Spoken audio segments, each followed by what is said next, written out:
Hello everyone, welcome back to a new video of how to log in.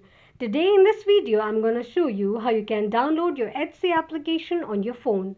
Keep watching the video till the end. So in order to download your Etsy application on your Android device, firstly open your Play Store. In the search box at the top type in Etsy and make your search. You're going to see Etsy application displayed in the search result. Simply tap on Install button right next to the application to begin the downloading process. While downloading the application, make sure that you are connected to a strong internet.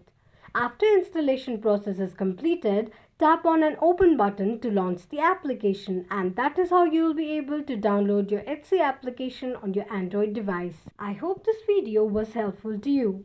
If it was, go ahead and give us a thumbs up. Drop down the queries or feedback if you have any in the comment section. Don't forget to subscribe to our channel. Also press the notification bell icon so that YouTube will notify you whenever we post a new video. Thank you so much for watching.